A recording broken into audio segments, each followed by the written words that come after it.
قرآن ہے میرا رہنما، قرآن شفا ہے، نور ہے قرآن، جلا دل کی میرا قرآن، رضا رب کی میرا قرآن، قرآن قرآن۔ الحمد للہ رب العالمین والصلاة والسلام علی سید المرسلین، اما بعد فاعوذ باللہ من الشیطان الرجیم، بسم اللہ الرحمن الرحیم۔ الصلاة والسلام علیک یا رسول اللہ وعلی آلک واصحابک یا حبیب اللہ، الصلاة والسلام علیک یا نبی اللہ وعلی آلک واصحابک یا نور اللہ۔ میٹھے میٹھے اسلامی بھائیوں اور مدنی چینل کے ناظرین، مدنی چینل کا سلسلہ ہے ایک قصہ ہے قرآن سے۔ قرآن ہے میرا رہنما، قرآن شفا ہے، نور ہے قرآن، جلا دل کی میرا قرآن، رضا رب کی میرا قرآن، قرآن قرآن۔ بڑا ہی دلچسپ واقعہ آپ کو سنانا ہے۔ ویسے تو آپ نے کئی مچھلیوں کے بارے میں سنا ہوگا، خطرناک مچھلیوں کے بارے میں بھی سنا ہوگا کہ بعض مچھلیاں ایسی ہوتی ہیں جو انسانوں تک کو کھا جاتی ہیں، مگر آج ایک بڑی ہی عجیب و غریب مچھلی کی بات کرنی ہے کہ جس کے پیٹ میں ایک بڑے عظیم انسان، جی ہاں اللہ کے نبی حضرت یونس علیہ السلام رہے، مگر اس کے بعد زندہ سلامت اس مچھلی کے پیٹ سے باہر آئے۔ جی ہاں، آج جو واقعہ سننا ہے اس کا نام ہے حضرت یونس علیہ السلام مچھلی کے پیٹ میں۔ یہ کب ہوا تھا، کیسے ہوا تھا، کس وجہ سے ہوا تھا، آئیے سنتے ہیں۔ حضرت یونس علیہ السلام کو اللہ تبارک و تعالی نے شہر نینوا کے باشندوں کی ہدایت کے لیے رسول بنا کر بھیجا تھا۔ یہ موصل کا علاقہ ایک بڑا شہر تھا، یہاں کے لوگ بت پرستی کرتے تھے اور کفر و شرک میں مبتلا تھے۔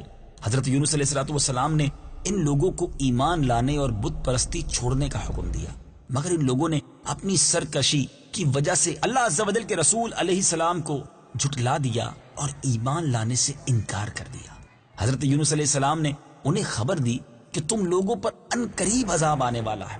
یہ سن کر شہر کے لوگوں نے آپس میں یہ مشورہ کر لیا کہ حضرت یونس علیہ السلام نے کبھی کوئی بات جھوٹی نہیں کہی ہے۔ اب یہ دیکھو کہ اگر وہ رات شہر میں گزارتے ہیں تو پھر تو خیر ہے، لیکن اگر کسی رات وہ شہر چھوڑ کر چلے جائیں تو سمجھ لینا کہ اب عذاب آنے والا ہے۔ اب ایک رات لوگوں نے دیکھا کہ حضرت یونس علیہ السلام کہیں باہر تشریف لے گئے ہیں۔ صبح ہوتے ہی عذاب کے آثار بھی نمودار ہونے لگے، چاروں طرف سے کالی بدلیاں نمودار ہوئیں، ہر طرف سے دھواں اٹھ کر شہر پر چھا گیا۔ یہ منظر دیکھ کر شہر کے باشندوں کو یقین ہو گیا کہ اب عذاب آنے ہی والا ہے۔ اب ان لوگوں نے حضرت یونس علیہ السلام کو تلاش کرنا شروع کیا، بڑی جستجو کی، مگر دور دور تک حضرت یونس علیہ السلام کہیں نظر نہ آئے۔ اب شہر والوں کو اور زیادہ خطرہ اور اندیشہ ہو گیا، چنانچہ شہر کے تمام لوگ خوف خداوندی عز و جل سے ڈر کر کانپ اٹھے اور سب کے سب اپنے عورتوں، بچوں بلکہ مویشیوں کو ساتھ لے کر پھٹے پرانے کپڑے پہن کر روتے ہوئے جنگل میں نکل گئے اور رو رو کر صدق کے دل سے حضرت یونس علیہ السلام پر ایمان لانے کا اقرار اور اعلان کرنے لگے۔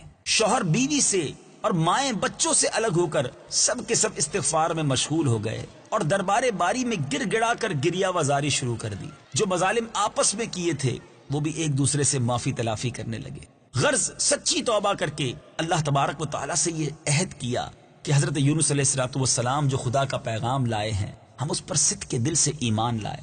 اللہ تعالیٰ کو شہر والوں کی بے قراری اور مخلصانہ گریا وزاری پر رحم آیا اور عذاب اٹھا لیا گیا۔ اب یہ دھواں اور عذاب کی بدلیاں رفع ہو گئی اور تمام لوگ شہر میں آ کر امن و چین کے ساتھ رہنے لگے۔ اس عجیب و غریب واقعے کو قرآن مجید نے کس انداز میں بیان کیا ہے، آئیے تلاوت قرآن بھی سنتے ہیں، ترجمہ قرآن بھی سنتے ہیں۔ فلولا كانت قرية آمنت فنفعها إيمانها إلا قوم يونس لما آمنوا كشفنا عنهم عذاب الخزي في الحياة الدنيا ومتعناهم إلى حين. ترجمہ: تو کیوں ایسا نہ ہوا کہ کوئی قوم ایمان لے آتی تاکہ اس کا ایمان اسے نفع دیتا، لیکن یونس کی قوم جب ایمان لائی تو ہم نے ان سے دنیا کی زندگی میں رسوائی کا عذاب ہٹا دیا اور ایک وقت تک انہیں فائدہ اٹھانے دیا.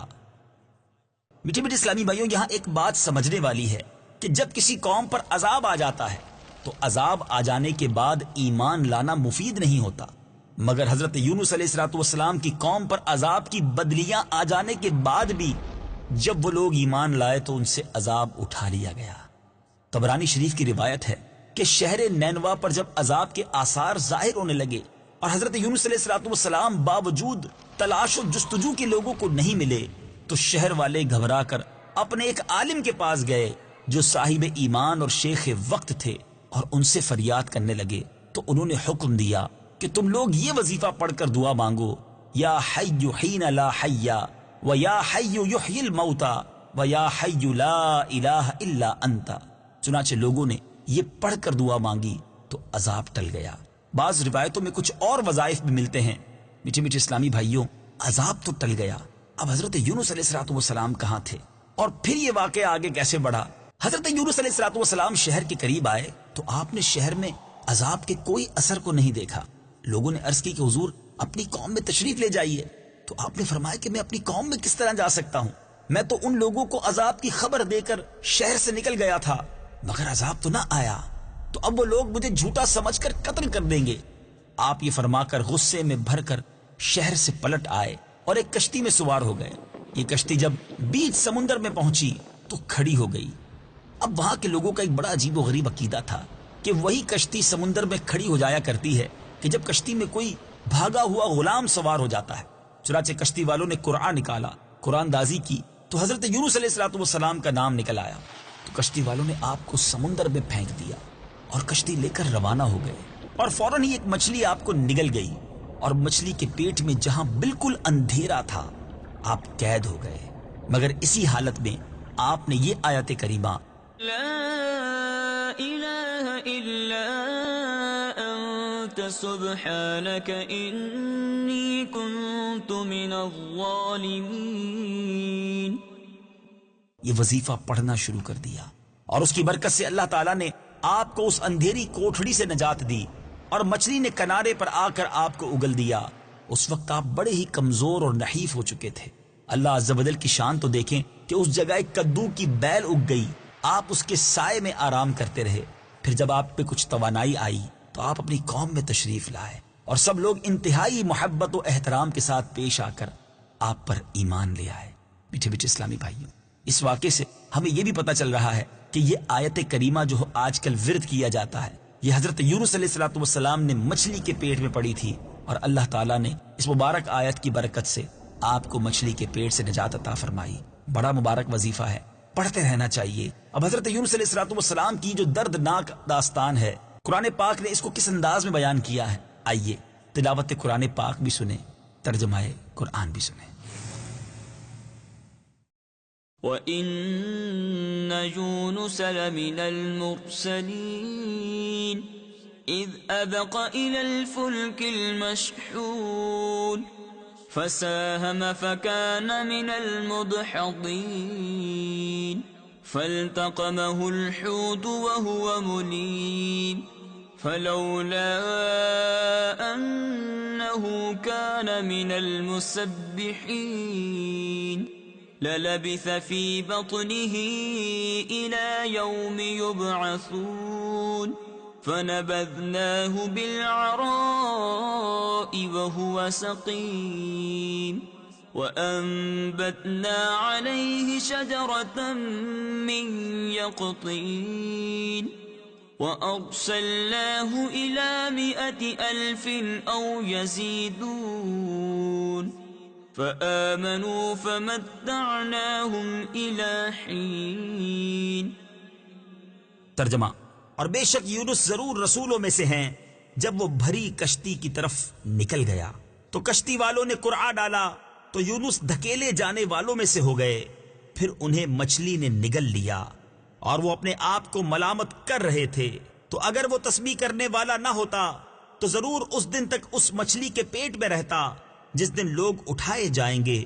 پھر ہم نے اسے میدان میں ڈال دیا اور وہ بیمار تھا، اور ہم نے اس پر کدو کا پیڑ اگا دیا، اور ہم نے اسے 1,00,000 بلکہ زیادہ آدمیوں کی طرف بھیجا، تو وہ ایمان لے آئے تو ہم نے انہیں ایک وقت تک فائدہ اٹھانے دیا۔ مجھے اسلامی بھائیوں، اب یہاں اس واقعے سے سیکھنے کو کیا ملتا ہے کہ توبہ کریں، استغفار کریں، خوب اللہ کی بارگاہ میں گر گڑائیں تو بڑے بڑے طوفان ٹل جایا کرتے ہیں، بڑی مصیبتیں دور ہو جایا کرتی ہیں۔ اگر آپ کسی پریشانی میں ہیں، آپ کسی مشکل میں ہیں، کسی مصیبت میں ہیں، اپنے رب کو پکاریے، لیکن دل سے پکاریے، سچی نیت کے ساتھ پکاریے، آنسو بہا کر توبہ کیجیے، وہ کریم ضرور کرم فرمائے گا۔ لیکن دیکھیں، صرف کانوں کو ہاتھ لگا لینا، گالوں پر چپت لگا کر توبہ توبہ کہہ لینا، یہ کافی نہیں ہے۔ توبہ ندامت کا نام ہے، شرمندگی کا نام ہے، اور دل کے پکے ارادے کا نام ہے کہ اب گناہ کرنا بھی نہیں، جو کیا ہے اس سے سچی توبہ بھی کرنی ہے، آئندہ زندگی اس غلطی سے باز رہنا ہے، ضرور کرم ہوگا۔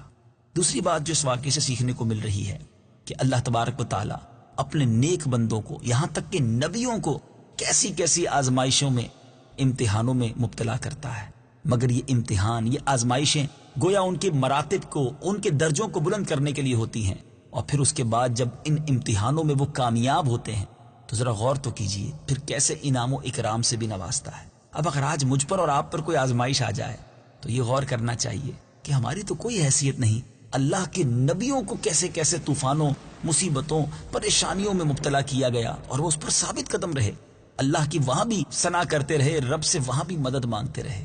تو ہم بھی اگر کسی مشکل میں ہیں تو صبر کا دامن نہ چھوڑیں، اور اگر یہ امتحان آیا ہے تو اس پر پورا اترنا ہے، شکوے شکایت کر کے صبر کا ثواب تو ضائع نہ کریں۔ شاعر لکھتے ہیں نا، زباں پر شکوے رنجو علم لایا نہیں کرتے، زباں پر شکوے رنجو علم لایا نہیں کرتے، نبی کے نام لیوا غم سے گھبرایا نہیں کرتے۔ ہمت میں رہیے، اللہ تبارک و تعالیٰ کی بارگاہ سے مدد مانگتے رہیے، انشاءاللہ یہ مشکل دور ہونی ہے، یہ وقت بھی گزر جائے گا۔ جی ہاں، آپ پر اور ہم پر پھر خوشحالی کے دن آئیں گے۔